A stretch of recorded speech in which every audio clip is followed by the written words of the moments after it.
Bienvenidos a CONAGI 2021, el primer Congreso Nacional de Guías de Turismo de Costa Rica. Recuerde que este es un evento gratuito, inclusivo y certificable, que llega a usted gracias a la Federación Nacional de Asociaciones de Guías de Turismo, FENACITUR. Su participación está siendo registrada minuto a minuto, por lo que al finalizar el evento, usted podrá solicitar una certificación de las horas para renovar sus credenciales en la dirección www.fenagitur.com. Este ha sido un tiempo difícil, pero somos guías de turismo y sabemos que podemos lograrlo. Tenemos un país bello, tenemos un país único.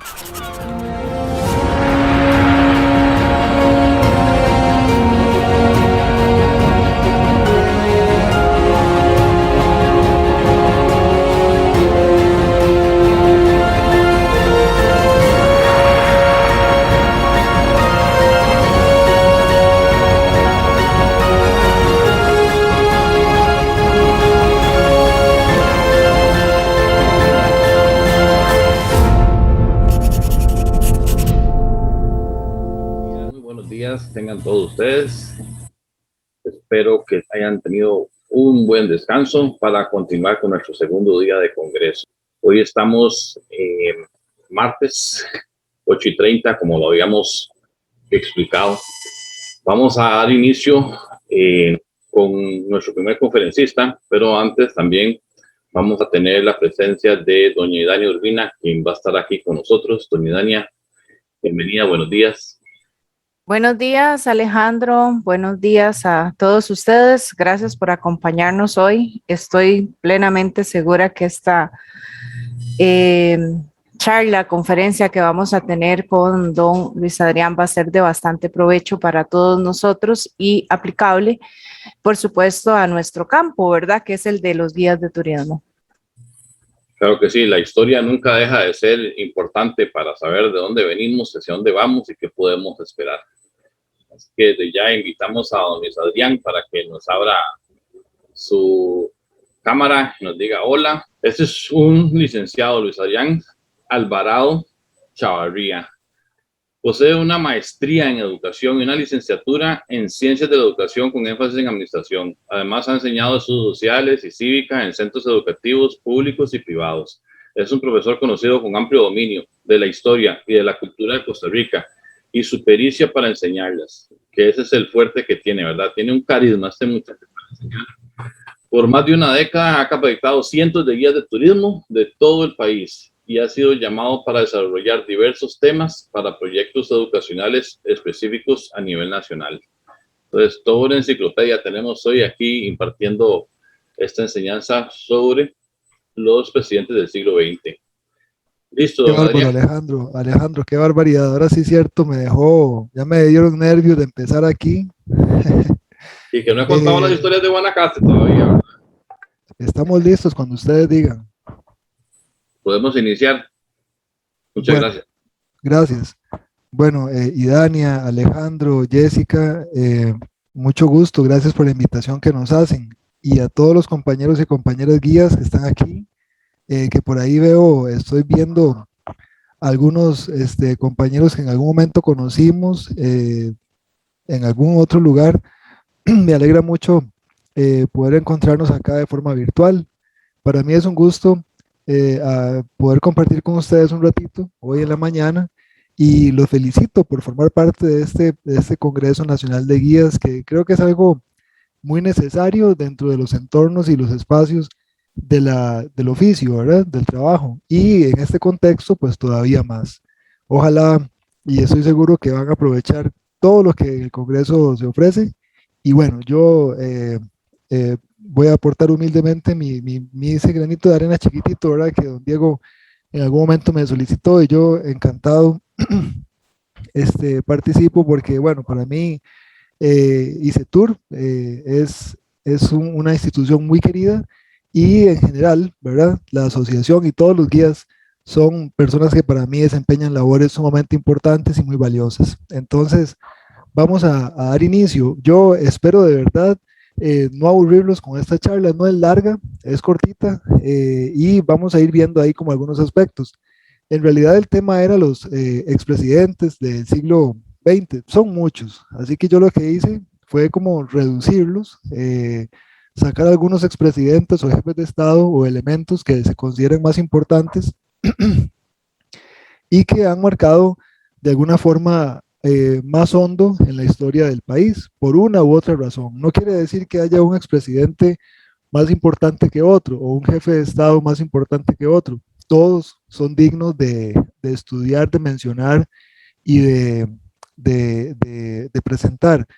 Sin embargo, por algunas razones de carácter internacional o del contexto nacional que a ese personaje le correspondió asumir, eh, su gestión o sus labores marcaron más la historia del país. Entonces, vamos a tratar de rescatar un poco todos esos temas, de algunos de los más importantes. Así como datos muy generales de cómo se ha administrado Costa Rica políticamente, tenemos aquí algunos elementos interesantes, ¿verdad? Que casi nunca les ponemos atención puesto que son muy viejos. Costa Rica tuvo 13 gobernadores antes de ser una república, perdón, un estado independiente, tuvo gobernadores que eran designados directamente por la corona, por decirlo de alguna forma. Esta estructura dependía de esta formación institucional que la corona quería establecer en América, donde desde luego el rey, estando en España, no tenía mayor control de lo que pasaba en América y entonces de esa forma ellos instauraron en América los virreinatos. De esos virreinatos salían capitanías generales y de esas capitanías generales ya se desprendían otras instituciones como las gobernaciones y pues ahí estaba, y las provincias, y pues ahí estaba Costa Rica. Eventualmente, como todos sabemos, ya Costa Rica se independiza en 1821. Algunos querían, otros no querían. Ese tema de la independencia es muy interesante porque el estado o la provincia de Costa Rica a la hora de la independencia no estaba listo, por decirlo de alguna forma. Claro, habían grupos que querían ser independientes, pero habían otros grupos que tenían resistencia a la independencia. Y el país económicamente, poblacionalmente, militarmente, no estaba listo para asumir la independencia como tal, pero llegó. Y pues, a raíz de eso, pues ya se hacen los diferentes cambios que vamos a ir viendo poco a poco. Después de la independencia, entonces Costa Rica presenta 13 jefes de Estado. El jefe de Estado era como el presidente, por decirlo de alguna forma, pero el Estado de Costa Rica en sí no había adquirido la característica o la propiedad de república. Así que de esa manera teníamos alguna dependencia, ¿verdad? Seguíamos dependiendo ya no de España propiamente, pero bueno, Costa Rica participó en la Confederación Centroamericana, ¿verdad? Como un Estado miembro y ahí hubo una serie de cambios importantes a nivel político, económico, que hacen que Costa Rica cambie.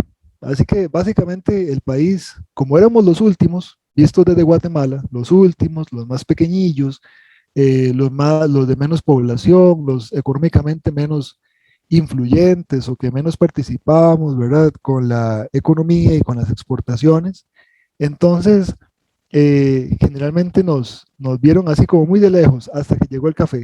Y el café en Costa Rica cambia todo. Entonces, como se puede establecer la fecha del boom del café en 1840, ya 8 años después, en 1848, ya Costa Rica decide autoproclamarse república. Y ahí es donde cambia la titularidad de quien ejerce el poder político, ya no es jefe de Estado, sino más bien un presidente. Y bueno, contando la administración actual de don Carlos Alvarado, Costa Rica ha tenido entonces 48 presidentes. Ahí, si empezamos a hacer un recuento, es muy interesante. Cuando yo estaba preparando la presentación, uno siempre como que intenta hacer devolver un poco el cassette y ir viendo cómo fue la cosa con cada presidente que se acuerda hasta donde tiene uno conciencia de que empezó a seguirle el paso a la política. Y pues es muy interesante recordar todo lo que ha pasado con respecto a la política en los últimos años. Que de alguna forma es muy interesante también y que tanto los presidentes de antes y los de ahora y las sociedades de antes y los de ahora pues enfrentan retos a veces más complejos, a veces menos complejos, de carácter internacional o local, pero retos siempre. Y bueno, como un hecho muy importante, hay que mencionar que las elecciones de 1913 eh, fueron las primeras, bueno, o iban a ser las primeras en tener la característica de voto directo. Esto lo vamos a ver un poquito más adelante ahí en la presentación, pero es importante también reconocer que la democracia de Costa Rica no siempre fue así. El país en su momento, antes de 1913, pues tenía un voto indirecto, donde la población o la masa electoral, que dicho sea de paso, solo votaban hombres mayores de 21 años, ¿verdad? Votaban por otro grupo selecto o escogido más reducido, que ese grupo escogido reducido tenía otras características sociales, como que tenía más capital económico, la mayoría ya ahí sabía leer y escribir generalmente, entonces ese grupo reducido votaba luego por el presidente, y así era como se establecían las relaciones electorales a través de, ¿verdad?, la masa poblacional, a través de ese pequeño grupo que llegaba a votar por el presidente, que ese pequeño grupo de alguna forma era más influyente y que, como lo mencionamos anteriormente, el café cambia todo en el país, pues también esos cafetaleros adinerados manejaban eh, con mucha facilidad la política nacional, lo que en algún momento estoy seguro han escuchado, se define como oligarquía cafetalera. Bueno, vamos a ver. Muy bien. Eh, Después algunos datos importantes sobre los poderes de la República. En 1961 ya se establece la cantidad de diputados como 57. Eh, Como el año pasado o el antepasado, no recuerdo muy bien, leía un artículo muy interesante creo que era en el semanario Universidad, donde se mencionaba que proporcionalmente Costa Rica debería tener más diputados para tener más representación, pero generalmente si uno lo ve como en la calle, ¿verdad?, y le pregunta a la gente, pues la gente dice, no, no, que haya menos diputados.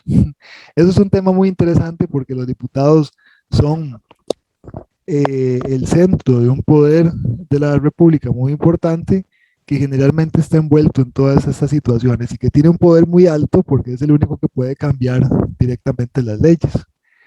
En 1969 se prohíbe la reelección, pero en el 2005 se vuelve a aceptar la reelección presidencial.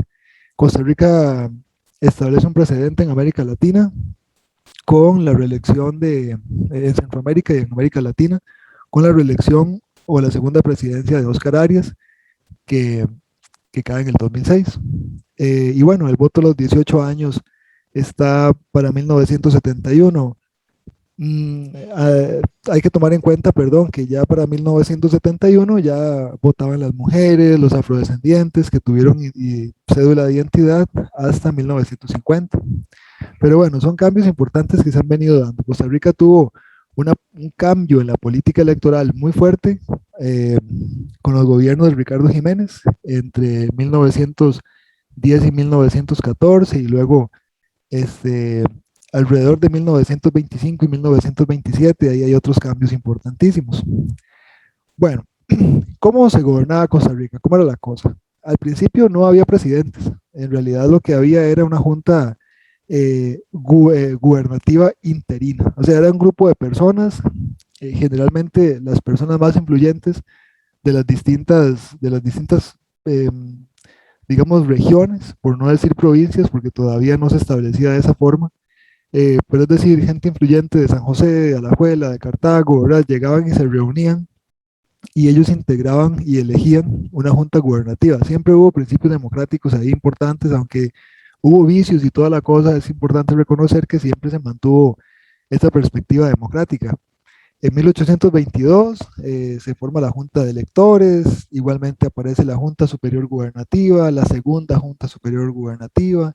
En 1823 está la Diputación de Costa Rica, es decir, que no había como, Costa Rica tuvo un tiempo donde no aparecía una figura importante como un jefe de Estado como tal o un presidente, sino que habían grupos de personas que gobernaban, y esos grupos pues desde luego tenían ahí matices, intereses, ¿verdad?, que estaban relacionados con la economía y con sus intereses personales, y también de esas familias que estaban ahí representadas a nivel político.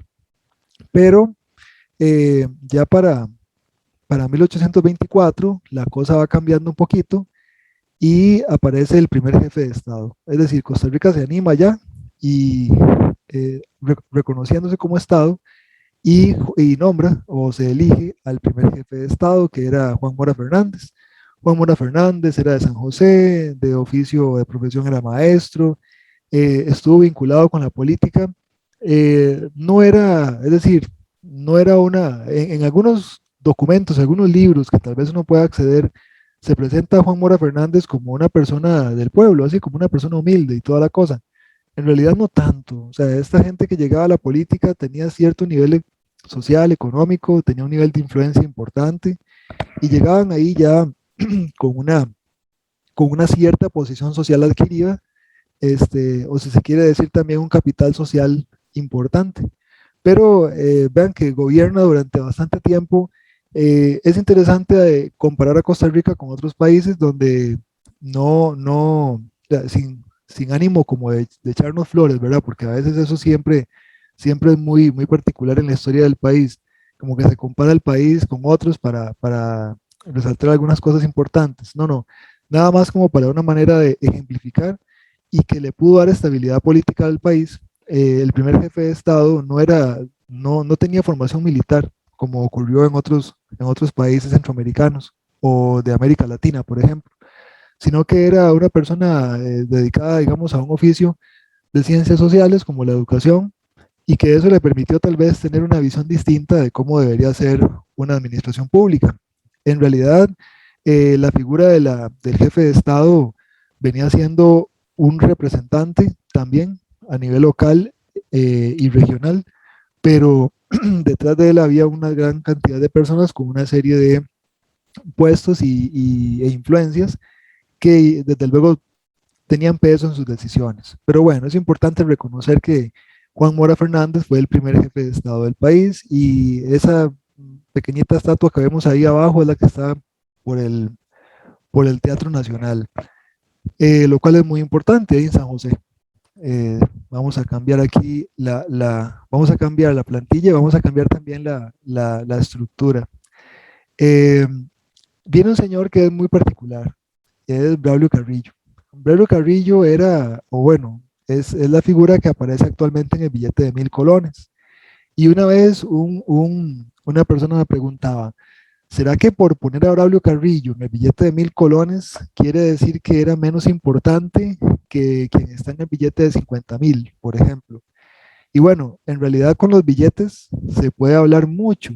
Los billetes actuales, de la serie actual, cuentan mucha de la historia del país y, y bueno, me imagino que los turistas cuando llegan acá también cambian algunos dólares en moneda local y los guías deben orientarlos en cuanto al tipo de cambio y al uso del dinero para que no los estafen, eso es muy importante. Pero los billetes también eh, cuentan parte de la historia. Braulio Carrillo no es que sea menos importante y por eso está en el de 1.000. De hecho, más bien el billete de 1.000 circula mucho, es decir, que los ticos ven a Braulio Carrillo casi todos los días, de una u otra manera, eh, ¿verdad? Porque es un billete de baja denominación. Braulio Carrillo Colina era una persona muy particular, muy interesante la forma en que él visualizaba Costa Rica. Él viene al poder legislativo del país de una forma abrupta, así como por golpes de Estado y todo eso, tomando en cuenta que esto era normal. O sea, un golpe de Estado era más o menos común en Centroamérica, en América Latina y en Costa Rica. Era algo que pasaba, que podía pasar. Y que quien llegaba a la presidencia o a la silla del poder debía tomar en cuenta que eso podría suceder. ¿Por qué llegar a Braulio Carrillo digamos, a la política de Costa Rica de forma así, de forma, digamos, medio violenta? Bueno, porque él representaba un grupo importante de, de empresarios de San José, porque San José siempre tuvo como muchas, este, mucha gente, muchos comerciantes que querían liberarse completamente de todos los impuestos, como ahora, igual que ahora. Y San José era muy diverso, tenía gente de todo tipo de religiones, recibía personas de diferentes lugares, comerciantes de todo tipo, ¿verdad? A diferencia de Cartago, que era más conservadora, a diferencia de Heredia, que era más conservadora. De hecho, entre Heredia y Cartago había más relación económica y también de familia que con San José. San José se mantenía más cercano con Alajuela, tomando en cuenta que la aduana estaba en Alajuela, en la garita. Entonces, como en San José había tanto comerciante, San José era diferente. Y antes de Braulio Carrillo había un jefe de Estado que ya vamos a comentar un poquito de él, que para evitar un conflicto armado en su administración, dijo que iba a permitir que la capital saliera cada 4 años a Heredia, 4 años a Cartago, 4 años a San José, 4 años a Alajuela, ¿verdad? Eso se llamaba la ley de la ambulancia. Eso lo estableció don Rafael Gallegos Alvarado. Y Braulio Carrillo, junto con ese otro grupo de comerciantes, dijo que eso era inviable, que no podía ser. Y entonces se animan y antes de que salga la administración de Gallegos, pues él se mete ahí a la fuerza y gobierna. Lo saca y se queda él en el poder. Pero curiosamente, Braulio Carrillo es reconocido, bueno, por sus particularidades de formas de entrar a la política, pero también por la manera en que visualizaba el país. Hay mucho de qué decir de Carrillo. Alguna gente lo ve como un presidente muy bueno, otros no tanto, ¿verdad? Siempre hay como esas contradicciones, pero lo interesante es que él quería perdón, desarrollar al país, quería eh, hacer que el país fuera como diferente, como industrializarlo de alguna manera, quería conectar al Valle Central con el Caribe, con un tren, quería conectar al Valle Central con hasta Liberia, con otro tren, quería mejorar la red de caminos que había hacia Punta Arenas, por ejemplo, pero en realidad tenía una visión muy particular. Como vemos ahí en el punto 3, sí, en el punto 3, inicia el empedrado de calles. Eso es muy interesante porque tiene que ver con la higiene. Eh, de alguna forma, muchos retos que estaban enfrentando los centros poblacionales en esta época, en el siglo XIX, eh, tenían que ver con la higiene. Y el empedrado de calles es algo que tenía que ver con eso y que Braulio Carrillo quiso proponer y lo hizo. Sin embargo, lo hacía con piedra redonda, esa piedra del río, eso que le dicen canto rodado. Y la gente de San José se molestó mucho porque las carretas se lastimaban más, que los bueyes no podían caminar por ahí, que los caballos tampoco, que se le quebraban las tapas de dulce a la gente. Un montón de quejas muy interesantes que aparecen en los periódicos y en algunos boletines, porque no habían máquinas para quebrar piedras, sino que eso fue hasta mucho después, como ustedes lo ven ahí. Eh, Él quería administrar mejor a Costa Rica y quería hacerlo desde San José. Entonces divide a Costa Rica en 5 departamentos en 1841. Un departamento es como decir una provincia. Entonces en ese momento dividió a Costa Rica en 5 provincias o en cinco departamentos. Y otra cosa que tiene que ver con la higiene, con la seguridad, con la presencia del Estado, es también el alumbrado público, que ese alumbrado público, bueno, no era con electricidad, sino que era con antorchas, y que el aceite con el cual funcionaban esas antorchas iba a estar costeado por los vecinos. Entonces la gente que vivía en los centros poblacionales tenía que costear o pagar el gasto de la iluminación, que era más o menos como de 6 de la tarde a 10 de la noche, ya después lo podían apagar, pero sí implicaba un gasto que el gobierno no asumía, pero que el gobierno sí imponía. Entonces es un tema muy interesante. Y el que tenía casa esquinera, salado, porque tenía que poner uno a cada lado, entonces pagaba el doble. Pero es muy interesante la forma en que él quería desarrollar. Y algo muy particular en Braulio Carrillo es que él tenía conciencia muy certera de que el país aún no desarrollaba una conciencia nacional, sino que había muchos localismos. ¿A qué se refiere esto? Que la gente todavía para 1840 decía, yo soy de San José, o yo soy Josefino, o yo soy yo soy Cartago, o yo soy de Alajuela, o yo soy de Esparza, o soy de Liberia, ¿verdad? Como si fueran casi países diferentes, y entonces no había una concepción de identidad nacional. Eso fue algo con lo que muchos presidentes debieron luchar. Braulio Carrillo es sin duda personaje muy particular en la historia.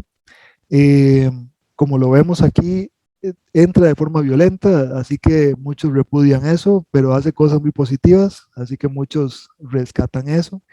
Y algo muy particular con Braulio Carrillo es que cuando él estaba en el poder todavía, eh, bueno, en su segunda oportunidad, para 1842, llega a Costa Rica el señor Francisco Morazán.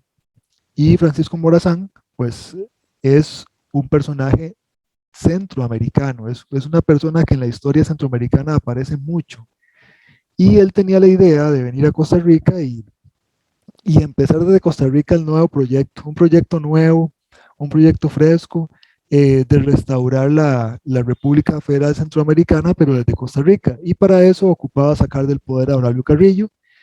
Viene a Costa Rica, Braulio Carrillo en efecto es traicionado y entonces pierde el poder, pero luego Braulio Carrillo da un contragolpe de Estado, le quita el poder a Francisco Morazán y lo fusila el 15 de septiembre, bueno, él no, pero lo manda a fusilar el 15 de septiembre de 1842 y eso para Centroamérica fue un golpe muy duro, ¿verdad? Que Costa Rica fusile a un personaje considerado como un libertador, como un prócer, en Honduras, en El Salvador, para muchos en Guatemala, y que venga a Costa Rica y muera de esa forma. De hecho, lo fusilan hasta de espaldas y todo, como un traidor.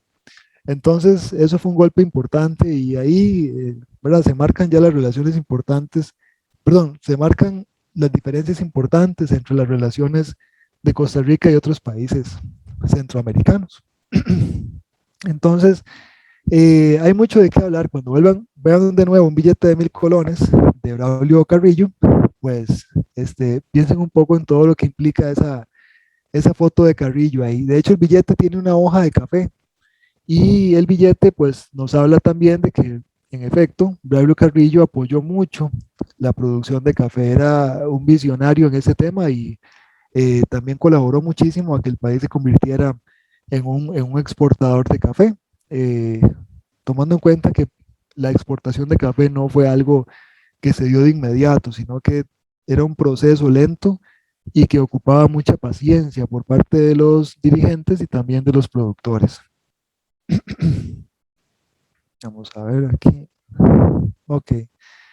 Bueno, brincándonos un poquito de algunos personajes que hay en medio, de Aurelio Carrillo y de José María Castro Madrid, llegamos a este personaje de José María Castro Madrid.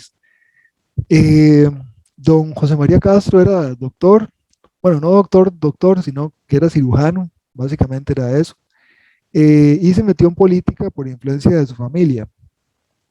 Parece que como que un primo segundo, como que lo arrastra un poco a la política. Sus gobiernos o sus mandatos fueron muy particulares, igual estaban llenos como de amenazas de que ya le iban a dar un golpe de estado y verdad que peligraba su vida, etcétera, pero no, eso nunca peligró en sí la vida de don José María Castro Madrid.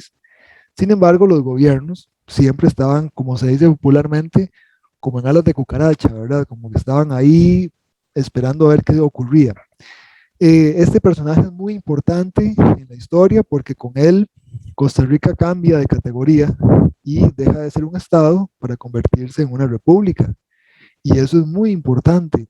Es muy importante a nivel político y es muy importante a nivel comercial, porque a nivel comercial los países a los cuales ya Costa Rica les vendía eh, café veían con buenos ojos negociar únicamente con Costa Rica como república, sin tener que estar ahí en medio de la negociación para la venta y cosas de productos con una entidad superior, en este caso digamos Guatemala, sino que los países compradores de café veían muy bien De hecho, hubo mucha influencia francesa y también de Inglaterra sobre Costa Rica para que esta decisión se tomara.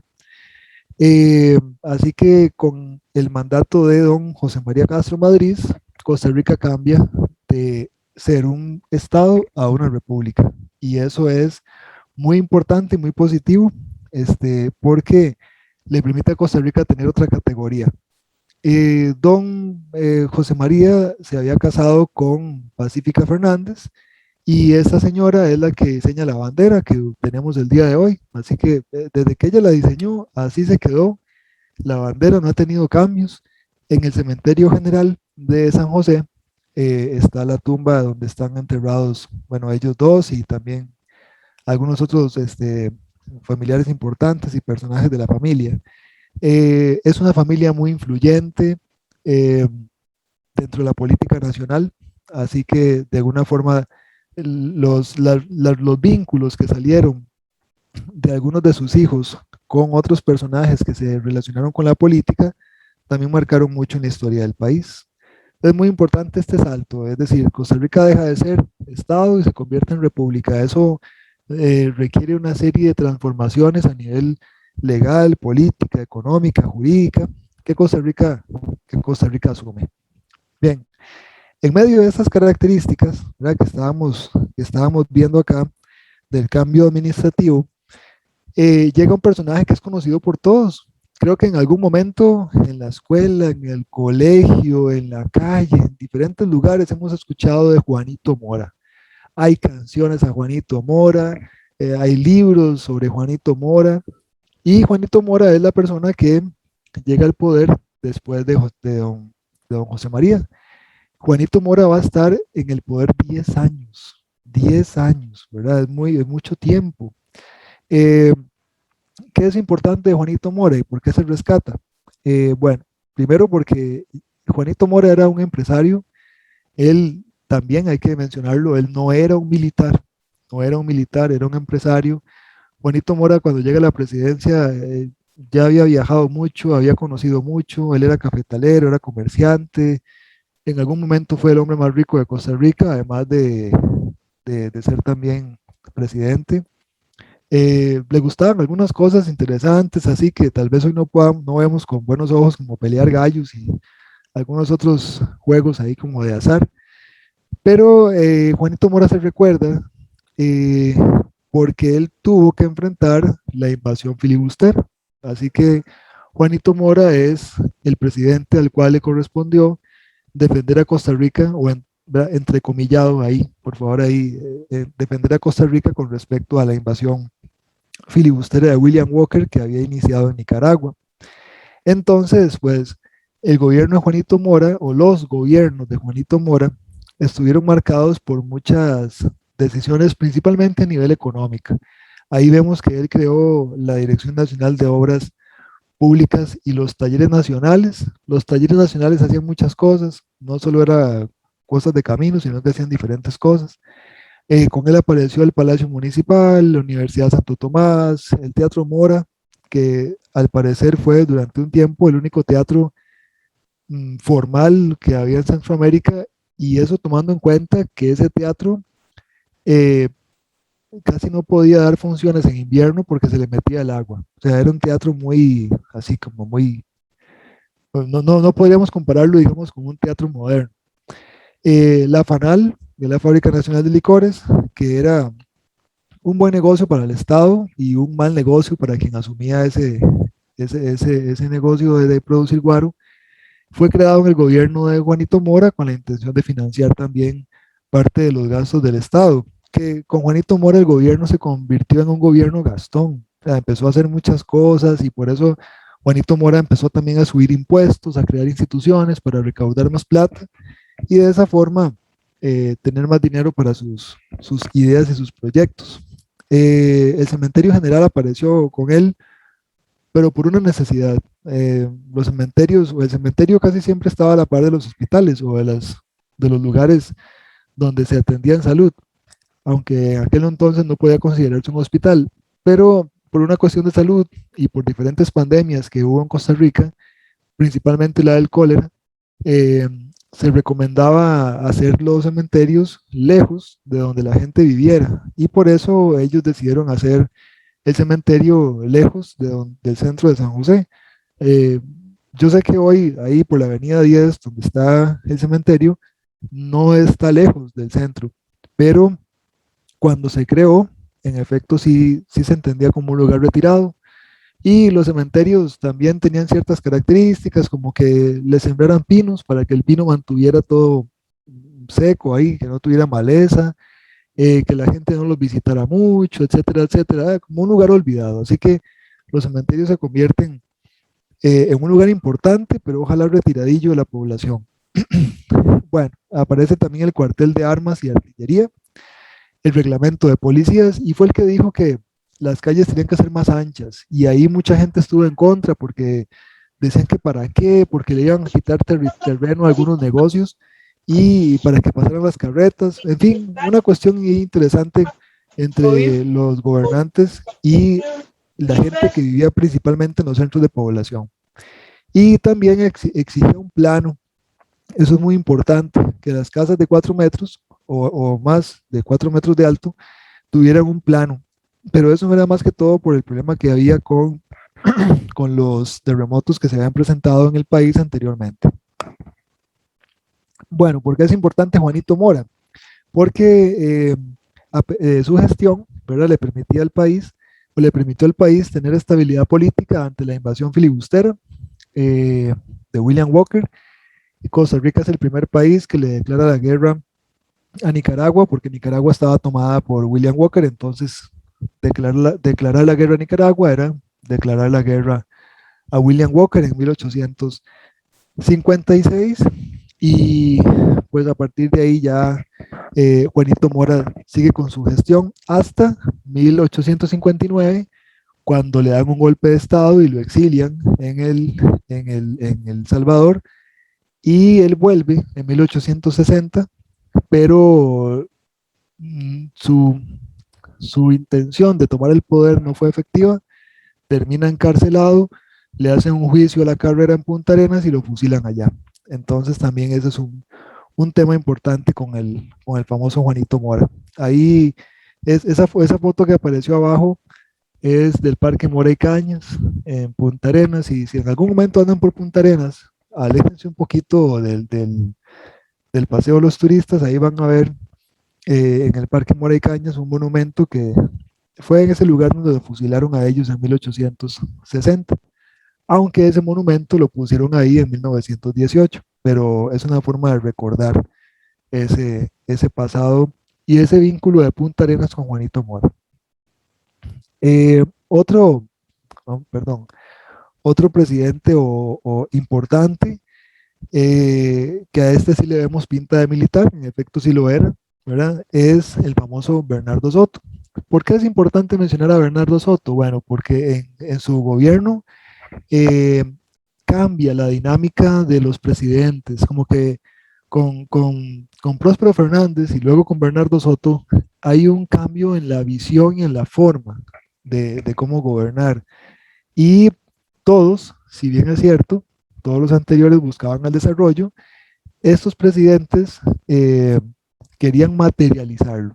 Y bueno, Bernardo Soto quiso comprometerse con ese desarrollo a través del ferrocarril. Así que el ferrocarril desde San José o desde Alajuela o del Valle Central hasta Limón se empezó a concretar en el gobierno de Bernardo Soto. Por eso es muy importante mencionarlo en esta plenaria, porque marca, ¿verdad?, muy hondo en la historia de Costa Rica. Todos sabemos que el país tuvo muchos problemas para terminar el ferrocarril, que no fue tan fácil, que Costa Rica envió gente a conseguir plata y mucha plata de la que consiguieron se perdió, que la plata no alcanzó para iniciar, que había muchos problemas, que no alcanzaba la mano de obra, que vinieron italianos y luego se devolvieron.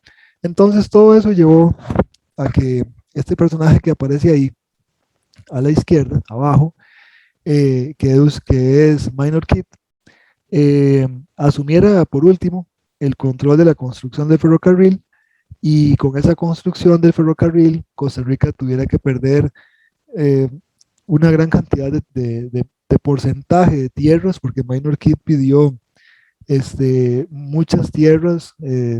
Se habla más o menos como que él solicitó como el 40% de las tierras exploradas hasta ese momento en el país fueron solicitadas por Minor Keith, eh, a cambio, y también el uso del ferrocarril a cambio de terminar el ferrocarril que iba desde Limón hasta el Valle Central.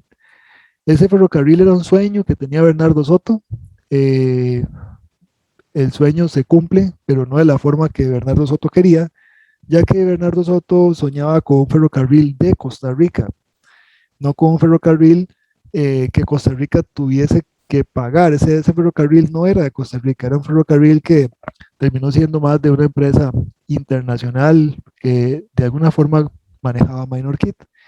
Eh, para ponerles un ejemplo, ese ferrocarril hizo el primer viaje de Limón a San José con una bandera de Estados Unidos y no con una bandera de Costa Rica. Entonces, cosas como esas eran las que no visualizaba Bernardo Soto.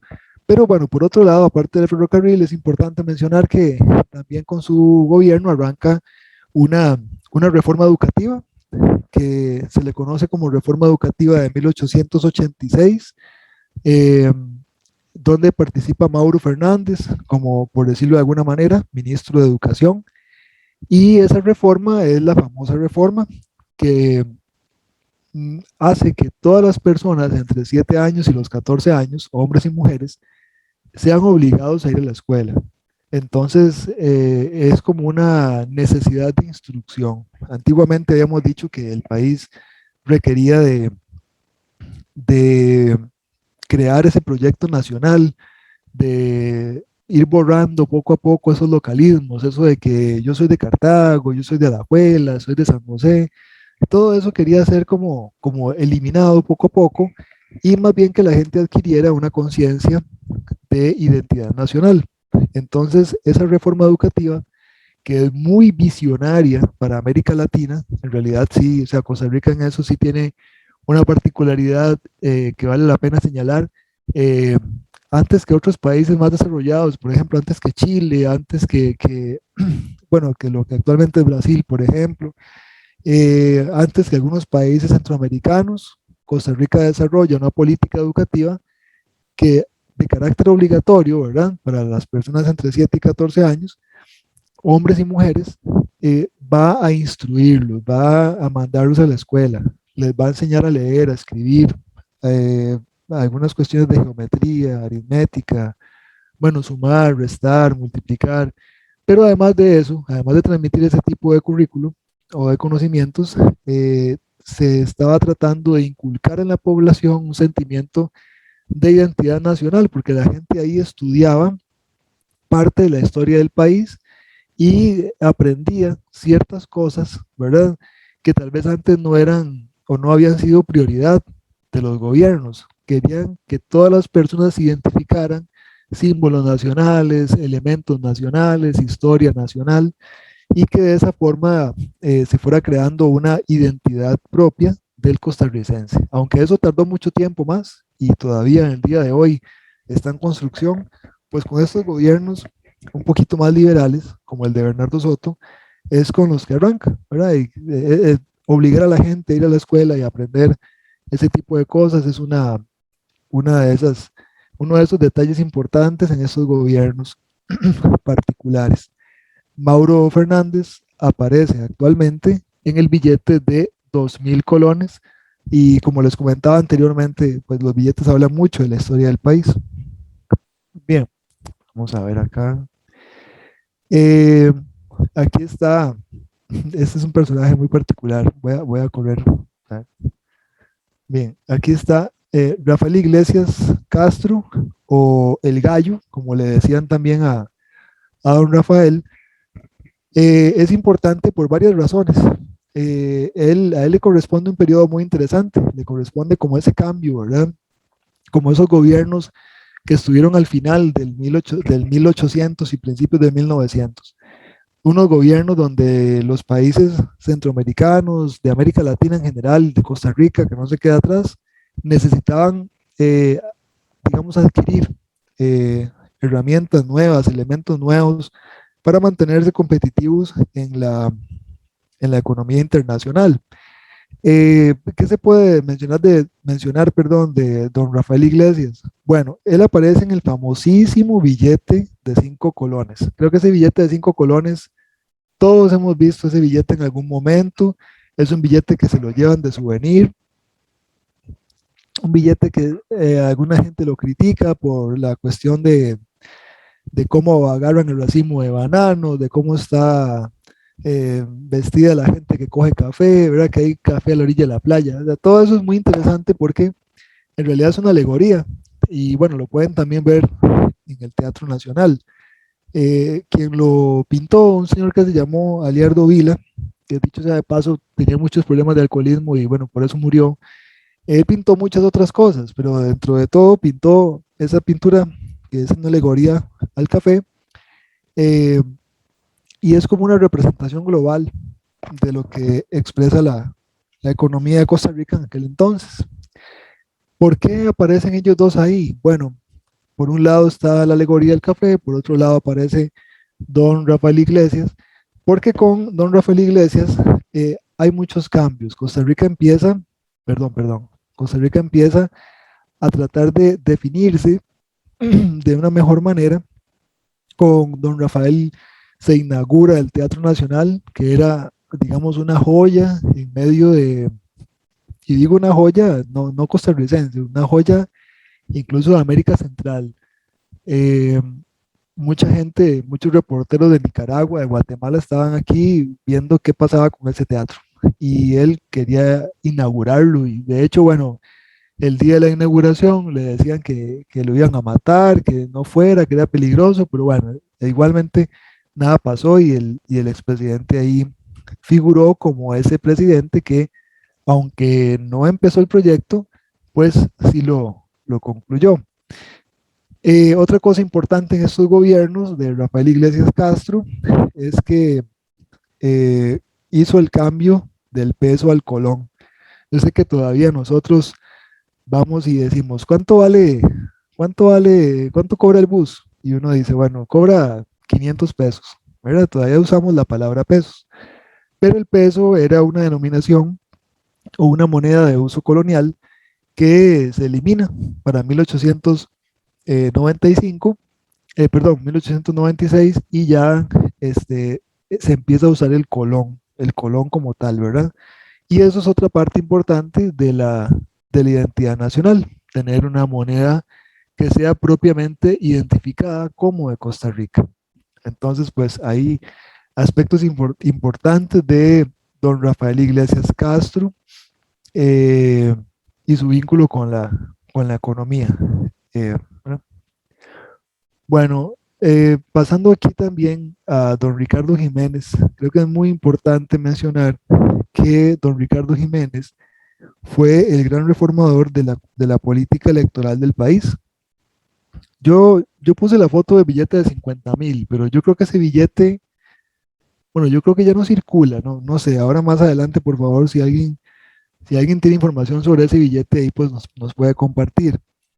Creo que no circula y yo particularmente nunca vi uno, no sé dónde están. Bueno, en todo caso, don Ricardo Jiménez tuvo 3 mandatos. O sea, es una persona muy, muy influyente o fue una persona muy influyente en la política nacional. Fue 3 veces presidente de Costa Rica y 3 veces presidente de la Asamblea. O sea, imagínense ustedes, fue 3 veces presidente del Poder Ejecutivo y 3 veces presidente de Costa Rica en representación del Poder Legislativo. Perdón, como diputado y como presidente. Entonces, en sus diferentes mandatos, pues le tocaron asumir cosas muy particulares. Eh, por eso es que en 1913, como comentábamos al principio, en la administración de don Ricardo Jiménez, en la primera, se estableció el voto directo.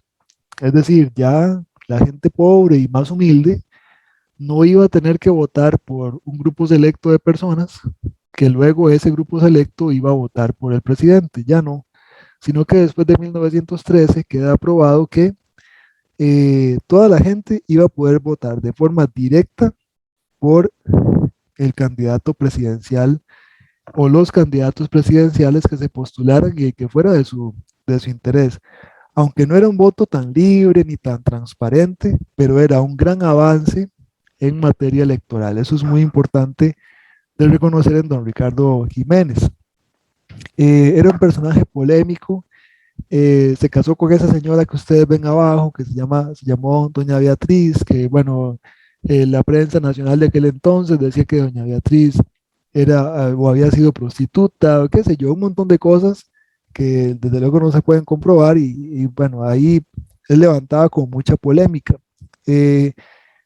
Posteriormente, don Ricardo Jiménez en su segunda administración empieza una serie de proyectos muy particulares para que sea aprobada su segunda gran reforma, que no solo era el voto directo, aprobado en 1913, sino que él también quería que el voto fuera secreto, lo cual fue algo muy, muy importante ya en materia electoral. Porque antes la gente votaba, si bien es cierto, de forma directa, pero tenía que hacerlo público. Y entonces todos los trabajadores, gente que trabajaba en diferentes lugares donde sus patrones apoyaban un partido político específico, y pues toda esa gente iba a tener que votar por el mismo partido, por una influencia de poder de sus patrones. Pero con el voto secreto, pues eso se eliminó. O sea, ya nadie tenía o estaba en la obligación de decir por quién votó. Yo sé que, por ejemplo, actualmente eh, casi que todos decimos por quién votamos o por quién vamos a votar, etcétera, pero no es una obligación, o sea, no hay que publicarlo, nadie nos obliga a decir eso. Y eso fue un cambio importante que se dio o se gestó entre 1925 y 1927. Así que cuando don Ricardo Jiménez salió de su segunda administración, dejó dos grandes legados a nivel electoral, ¿verdad? En la primera de 1913, voto directo, y en su segundo administración, voto secreto. Esto es muy valioso, es muy valioso. Él también lanzó otros proyectos, otras propuestas. Por ejemplo, propuso darle voto a las mujeres mucho antes de que se aprobara en 1950. Él propuso darle voto a las mujeres. Fue el que impulsó la creación de una cédula de identidad con foto, ¿verdad? El Congreso le dijo que podían hacer las cédulas, pero con foto no, porque era muy caro. Entonces, el tema de la foto se aprobó hasta 1946, más o menos, y él había muerto un año antes, así que no vio ese gran proyecto que él tenía. Es muy interesante porque don Ricardo Jiménez estudió Derecho e hizo su trabajo final en Derecho Penal. No tenía nada que ver con Derecho Electoral, pero así lo hizo, ¿verdad? Es interesante la forma en cómo aplicó. Ahí vemos una cédula vieja, bueno, más o menos vieja, de 1937, y esta caricatura que aparece a la derecha es muy interesante, porque ahí vemos una representación de diferentes candidatos presidenciales que, que agarraron las maletas y se fueron para el campo, porque cuando el voto se convirtió en un voto directo y luego en un voto secreto, los candidatos presidenciales tuvieron que empezar a hacer campaña electoral. Ya tenían que convencer a un montón de gente y no solo a un grupo selecto de personas. Así que por ahí también un cambio importantísimo en la forma de hacer la política y de hacer las campañas electorales del país. Bueno, muy bien. Yo veo que hay unas preguntas en el chat. Ahora, en un ratito ya vamos a terminar ya casi, y entonces ahí las voy a ir respondiendo con muchísimo gusto. Bueno, las que sepa, las que no las voy a apuntar y las envío después para poder contestarlas de la mejor manera. Bien, viene otro personaje muy importante en la historia, que es don Alfredo González Flores. Él sale en el billete de 5,000 colones. Aquí seguimos viendo cosas de los billetes, que generalmente los quise poner aquí porque son billetes y cosas que vemos muy a menudo y que a veces los sacamos de la billetera o del bolso y los pagamos, y poco nos detenemos a ver los detalles que los billetes tienen. Y bueno, aparte de todos los detalles de seguridad y la estructura, tienen un personaje, tienen elementos ahí muy propios de cada uno y son cosas que a nivel turístico se pueden rescatar mucho. Bueno, ¿por qué es importante Alfredo González Flores? ¿Quién era Alfredo González Flores? Era un muchacho de Heredia y bueno, ahí está la casa de la cultura de Heredia, que está ahí por el parque, fue durante un tiempo donde él vivió. Entonces, por eso es importante ahí ese edificio en Heredia, a un costado de la iglesia, eh, de la parroquia más bien. Y bueno, ¿quién era Alfredo González Flores? Un muchacho de Heredia, muy joven, que estudió Derecho, se vinculó con el gobierno, había ya asumido algunos puestos políticos eh, en otras administraciones y lo veían como una persona, como un personaje con mucha visión, digamos, con mucha perspectiva, y le tocó estar, algunos dicen que estaba en el lugar correcto, pero en el momento equivocado. ¿Qué quiere decir esto? Bueno, que don Alfredo González Flores estaba metido en la política justo cuando estalla la Primera Guerra Mundial en Europa. La Primera Guerra Mundial, bueno, se llaman guerras mundiales, pero no es que todos los países vayan a pelear, sino que por su impacto, ¿verdad? Y por la formación o la forma en que la economía se había consolidado ya, terminan afectando a gran parte del mundo. Entonces, la guerra mundial también afectó a Costa Rica. La Primera Guerra Mundial empezó en Sí, ayer 1914. hizo La Primera Guerra Mundial empezó en 1914, terminó en eso 1918. o sea, Y la Guerra Mundial pues trajo consecuencias para Costa Rica muy fuertes, porque los países que le compraban café, recordemos que Costa Rica era prácticamente lo que exportaba era café y banano, y el café era lo que más le daba rendimientos. Entonces los países europeos que le compraban café empiezan con este enorme problema de la Primera Guerra Mundial y ellos reducen, ¿verdad? O dejan de comprar productos que no eran de primera necesidad, y el café no es de primera necesidad, era un lujo, un postre, ¿verdad? Un producto que no tenía mayor importancia, digamos, nutricional para la población que en Europa en aquel momento la estaba viendo mal. Por eso, cuando él llega a la presidencia, que dicho sea de paso, llega de una forma muy particular, ¿verdad? Don Alfredo González Flores llega a la presidencia por designación. Es decir, no hubo elecciones, ajá, no hubo elecciones eh, para, no hubo elecciones para que él llegara a la presidencia, sino que llegó por designación para que tratara de solucionar esos problemas que la Primera Guerra Mundial había generado en Costa Rica. Él propiamente empezó a hacer cosas que le permitieran al país tener mayor solvencia económica, ¿verdad? Que fuera poco a poco generando mayor dinámica a la economía nacional. Creó el Banco Internacional, construyó caminos, puentes.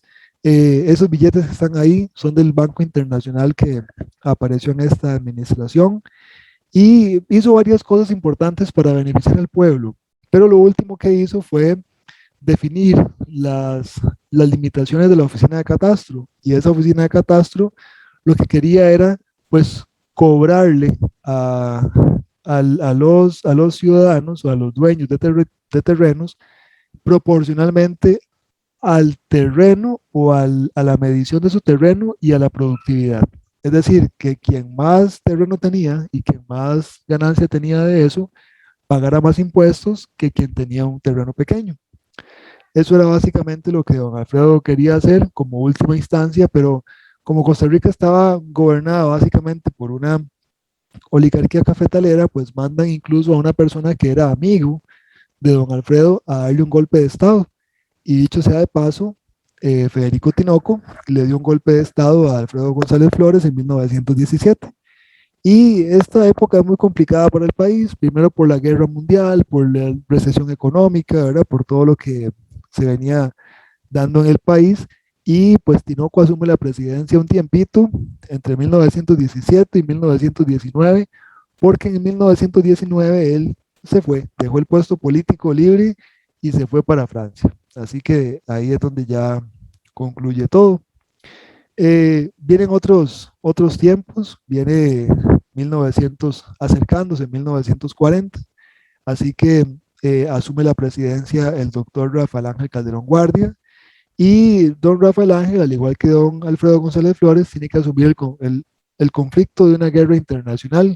A él le corresponde ver la Segunda Guerra Mundial, así que fue otro gran problema, otra recesión económica. Pero Costa Rica pues logra, con diferentes alianzas que él mismo intentó crear, pues conformar un proyecto político diferente, tratar de darle dinamismo a la economía también, proteger lo que administrativamente había hecho hasta el momento, y surge algo que es muy importante para el país, que se conoce como reforma social, ¿verdad? Que es la UCR, la Caja, el Código de Trabajo, garantías sociales. Eso es muy importante para el país en la administración de Calderón, porque le permitió tener una base social muy fuerte que al día de hoy todavía tiene muy buenos resultados, y le ha permitido a Costa Rica tener muy buena, digamos, un desarrollo muy positivo. Eh, Aquí aparece ya la participación de Figueres, ¿verdad? José María Figueres Ferrer. José María Figueres Ferrer no está de acuerdo con todos los cambios que había establecido Calderón, por lo tanto, él y otro grupo de personas desarrollan la famosísima Guerra Civil de 1948, que también hemos visto y ya eso seguro ustedes también conocen. Y en esa guerra de 1948, todos los cambios que surgen, ¿verdad? Obviamente es una guerra que dejó muertes, dejó una serie de consecuencias sociales muy fuertes para el país. Eh, la guerra acaba, ¿no?, en poco más de un mes, y Figueres gana esa revolución. Y cuando Figueres asume, eh, digamos, el nuevo gobierno, no se proclama a él como presidente, sino que nombra a una junta fundadora de la Segunda República, para que esa junta fundadora logre, logre gobernar año y medio, y luego le da el poder al presidente de turno que le correspondía a Otilio Ulate. Figueres llega como presidente en 1970, bueno, fue presidente dos veces más, en el 50 y en el 70, 50, sí, 53 y en el 70, y con él vienen muchos cambios que están vinculados, como la abolición del ejército, el voto femenino, la industrialización de Costa Rica, la producción industrial de arroz, la producción industrial de carne, la diversificación económica, lo que se conoce como el Estado gestor, que va desde 1950 hasta 1980 más o menos, y que asumió una gran cantidad de cambios a nivel institucional, porque aparecen muchas instituciones, a nivel social, porque aparecen más escuelas, mejor salud, mejor alimentación, mejores salarios, mejores casas, se forma la clase media entre 1950 y 1980, y pues todo esto como parte de ese gran proyecto político que no solo era para Costa Rica, también otros países de América Latina lo asumieron. Y en los 80s, ya para cerrar, presidentes que creo que todos aquí conocemos o que de alguna forma vimos, eh, son Luis Alberto Monge en el 82, Oscar Arias en su primer mandato en el 86 y Rafael Ángel Calderón en 1990. Con ellos podemos decir que Costa Rica cambia económica y políticamente, porque arranca una nueva etapa. Se le conoce como la etapa, algunos le dicen etapa liberal, otros le dicen etapa neoliberal, pero ellos necesitaron apoyo financiero internacional para salir adelante de la crisis que había traído el aumento excesivo en los costos del petróleo, una crisis internacional muy fuerte que Costa Rica no pudo escapar porque no es productora de petróleo. Así que la economía nacional cae por eso y otras razones, y necesitan apoyo. Así que se crean los PAES, que significan programas de ajuste estructural, que eran préstamos que Costa Rica recibía de organismos internacionales, de los bancos, como el Fondo Monetario Internacional, por ejemplo, para poder financiar y subsidiar gran parte de esa deuda que había quedado ahí. y se empieza a dar un deterioro a nivel social, económico, político, bueno, consecuencias que ya son un poco más contemporáneas a nuestros tiempos y que nosotros podemos palpar tangiblemente. Bien, me dice aquí don Diego que ya queda poquito tiempo, entonces eh, no sé, don Alejandro o Idania en calidad de moderador, si tenemos todavía tiempo como de responder algunas preguntas o si ya definitivamente se nos fue el espacio. Este, Preguntas. adelante, Alejandro. Gracias. Luis Adrián, ¿no? Si ya terminó con la presentación, pues vamos a abrir un espacio para preguntas. Ya tenemos unas en el chat y la encargada sería Jessica, encargada de moderar las preguntas. Perfecto, perfecto. Sí, don Luis, la primera que nos hicieron fue que en qué año fue ese primer viaje de Limón a San José en tren. ¿En qué año fue el primer, perdón, es que se le cortó un poquito ahí el audio cuando me estaba preguntando, le entendí lo del limón y lo del tren, pero no lo demás. Sí, disculpe, ¿en qué año fue ese primer viaje de Limón a San José en tren? Ah, en 1890, sí. Se concluye la construcción del ferrocarril y entonces empiezan a ver, digamos, ferrocarriles que van y vienen desde Alajuela en realidad, porque ahí era donde empezó todo y podían ir hasta Limón. Entonces, más o menos por ahí es donde van las fechas, ¿sí? Muchas gracias. Y otra de las preguntas que nos ponen por acá es que si existen los padrones de las primeras mujeres que votaron y de ser así, ¿dónde se podrían encontrar? Ah, claro que sí, sí, sí existen. Están, si ustedes se meten a la página del Tribunal Supremo de Elecciones, ellos tienen ahí una sección de archivos y aparecen, bueno, aparecen publicaciones que el tribunal hace, aparecen también cosas que generalmente tienen que ver con la política o la política electoral actual, pero también aparecen archivos históricos. Ahí el Tribunal Supremo de Elecciones tiene un pequeño departamento que es como de promoción de la democracia y aparecen documentos que recopilan ese tipo de cosas. Quiénes votaron primero, quiénes fueron las primeras mujeres, primeros ciudadanos de algunos lugares que cuentan o contaron las experiencias de cómo fue ese proceso. En la página del tribunal ahí encuentran mucho material respecto a ese tipo de cosas y también sobre las mujeres, ¿sí? Solamente aclarar un aspecto importante. En San Carlos, bueno, en La Fortuna, hay una plaquita en el parque sobre una mujer que fue la primera mujer que vota en Costa Rica, pero, que era Amelia Alfaro, pero ella no fue la primera mujer que votó para una elección presidencial, porque esta primera mujer que vota lo hace en un referendo para decidir si esta zona de la Tigra pertenecía a San Carlos, a San Ramón, pero no lo hace a nivel presidencial. Ya a nivel presidencial se hacen en 1953, ahí participan mujeres y el registro, sí, sí, ahí en el Tribunal Supremo de Elecciones van a encontrar muchas cosas.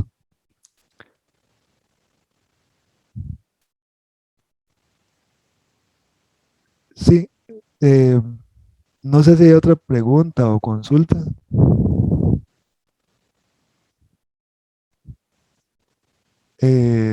Jessica, no sé si me escucha por acá.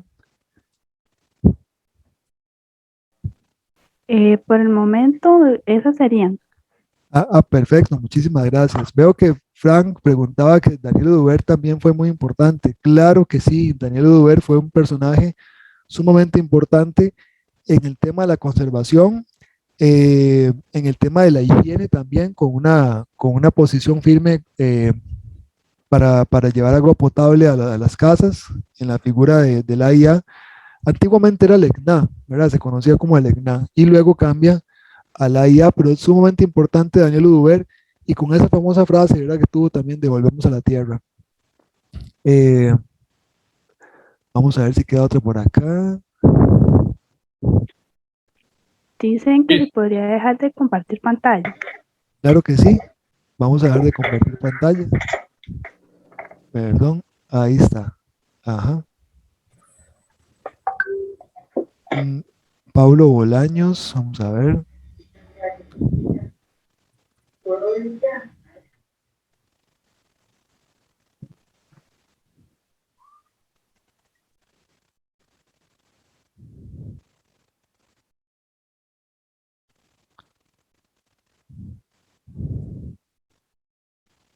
Solo si me lo permiten, por el tiempo, aquí veo que Pablo Bolaños preguntaba por Julio Acosta y los intereses fronterizos con Panamá.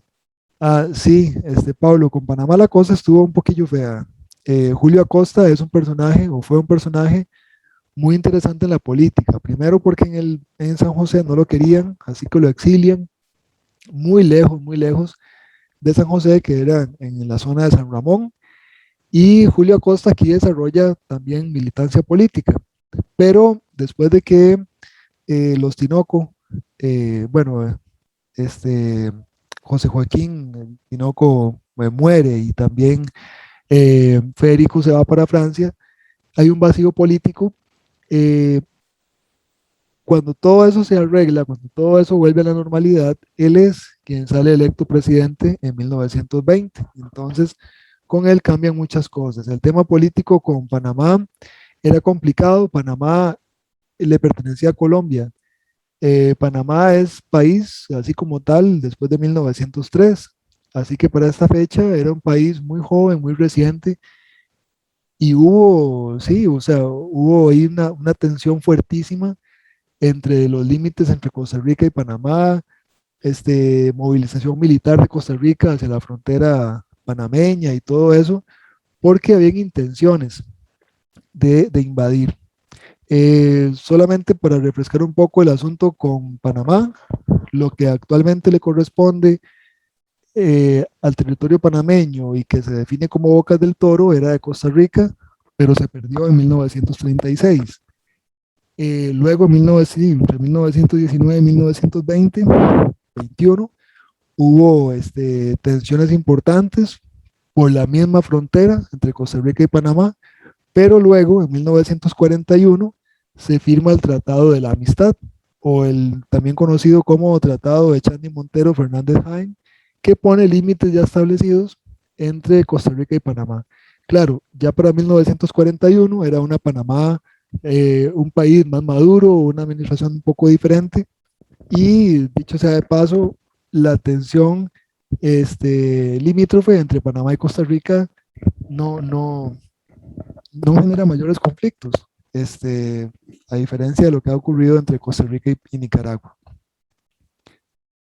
Vamos a ver.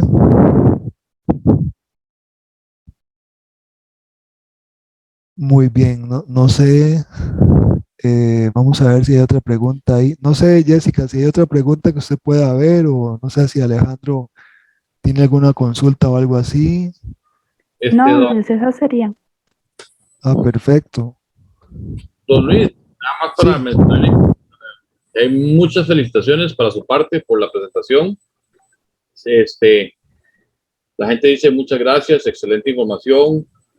Sí, hubo una colega ahí que dijo que omitimos a Cleto González Víquez, pero usted fue muy claro, ¿verdad? Cuando estuvo haciendo la exposición, que se iba a brincar unos presidentes para poder darle énfasis a otros. Y recordarle a todos, ¿verdad? Que sí, las charlas van a quedar grabadas para que las puedan volver a observar y a escuchar y aprender. Hemos tenido participación del público explicando que han entrado o han ingresado un poco tarde a las charlas, entonces ellos quieren hacer acceso a esta información. Agradecerle a Luis Adrián por esta excelente exposición, como siempre, muy talentoso, muy fácil de entender, un fluido increíble y la dinámica nos gustó muchísimo. Y también agradecerle la donación de su tiempo para este congreso. Muy amable, profesor Luis. Alejandro, gusto verlo acá virtualmente. Tenía mucho tiempo de no verlo y no conversar con usted directamente. No tienen nada que agradecer, para mí es un gusto. Solamente para responderle brevísimamente a Daniel Boller, que nos indica por qué no se menciona la primera esposa Calderón. Y creo que podría ser un tema, no sé si podría decirse machismo histórico o algo así, pero bueno, la primera esposa de Calderón era una señora que se llamó Yvonne Clays y tiene un papel importantísimo en la historia. Ella ocupó un puesto real de primera dama y lastimosamente se habla más de la segunda esposa que de la primera, creo que por un tema en efecto así como de redacción de la historia. Eh, y por ahí vi otro tema de que por qué no nos hablaba de Carazo, ¿no? Con muchísimo gusto, compañero Manfred, sobre Carazo. Manfred, yo voy a dejar aquí abajo mi correo y si usted gusta me escribe un mensaje ahí, yo con mucho gusto le paso cualquier información este, relacionada con Carazo. Voy a escribirlo aquí brevemente y ya con eso me despido.